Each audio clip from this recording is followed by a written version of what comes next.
दिनेश मछली पकड़ने का काम करता था।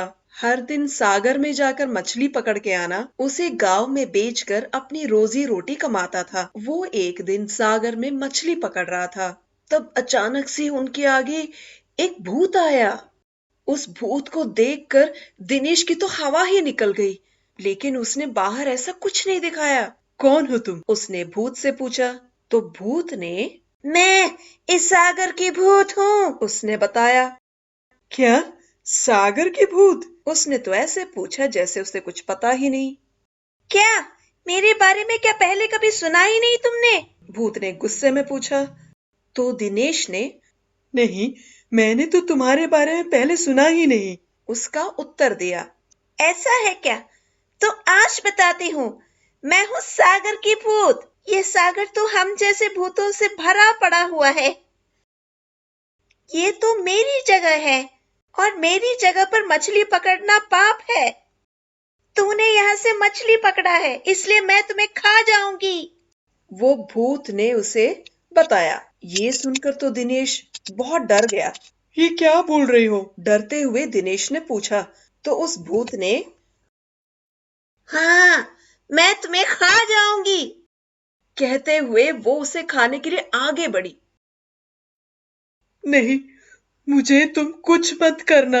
मेरा एक परिवार है, बीवी है और एक बच्चा भी है। मैं यहाँ से मछली पकड़कर उसे बेचता हूँ। जो पैसे आते हैं उसी से घर चलता है। अगर तुम मुझे खा जाओगी तो मेरा परिवार अनाथ हो जाएगा। मैं तुमसे भीख मांगता हूँ, मुझे छोड़ दो, कहते हुए भूत के आगे गिड़गिड़ाने लगा। तो भूत ने, ठीक है, एक काम करते हैं, मैं तुम्हें ना खाऊं, इसलिए तुम मुझे एक काम दो, दिनेश से उसने बोला। क्या? मैं तुम्हें काम दूं? दिनेश को समझ में नहीं आया। तो भूत ने, हाँ, तुम अगर मुझे कुछ काम दोगे तो मैं उसी काम को यहाँ करती रहूंगी। जैसे ही वो काम खत्म हो जाएगा तुम मुझे दूसरा काम देना।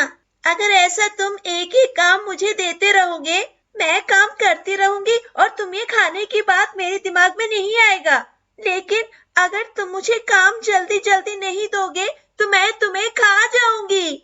दिनेश को ये बात उसने बताई, लेकिन दिनेश को कुछ बात समझ में नहीं आया। अरे, ये क्या हुआ? भूत के आगे तो मैं फंस ही गया, उसने मन में सोचा और सोचता रह गया कि भूत को क्या काम दे। बताओ, मुझे क्या काम दोगे तुम? उसने दिनेश से ये बात पूछी और बेचारा दिनेश तो कुछ सोच ही नहीं पाया। रुको, मुझे सोचने दो, दिनेश ने उससे बोला। तो उस भूत ने, देख, मुझे ये सब करने का वक्त नहीं है। काम नहीं है तो अभी बता दो, तुम्हें खा के बात को यही खत्म कर दूंगी, दिनेश को उसने बताया। तो दिनेश ने अपनी जेब में से एक सिक्का निकाला और उसे सागर में डाल दिया। वो सिक्का सागर में गिरकर बहुत दूर तक चला गया। दिनेश ने भूत को देखा। ये सिक्का उठा ले आओ, उसने भूत से कहा।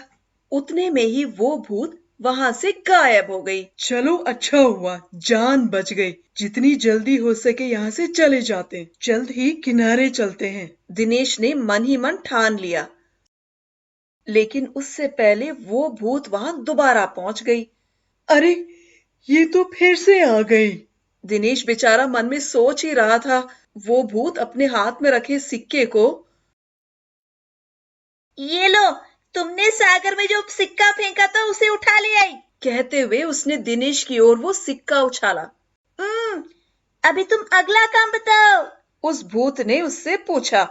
आगे क्या करना है दिनेश को तो समझ में ही नहीं आया। जो सिक्का मैंने सागर में फेंका था उसे तो वो इतनी जल्दी वहां से उठा ले आ गई। अब मैं उसको और क्या काम दे सकता हूँ? उसको मैं जो भी काम दूंगा वो तो चुटकियों में कर डालेगी। इसके हाथ से तो बच के निकलना मुश्किल होगा। बेचारा दिनेश तो सोच में पड़ गया। क्या? चुपचाप क्यों खड़े हो? तुम जल्दी काम बताओगे या फिर मैं तुम्हें खा जाऊं? भूत ने उसे धमकी दी। दिनेश को एहसास हुआ कि भूत के हाथ से बचना मुश्किल होगा। मैं तुम्हें अभी खा जाऊंगी, कहते हुए उस भूत ने दिनेश को घूरते हुए आगे बढ़ने लगी। तभी दिनेश के दिमाग में अचानक से एक बत्ती जली। तुम वहीं रुको, उसने भूत से बोला। भूत वहीं रुक गई। उसने अपने पास में रखे पानी की बोतल उठाई। उस बोतल में जो पानी था उसने उसे सागर में डाल दिया।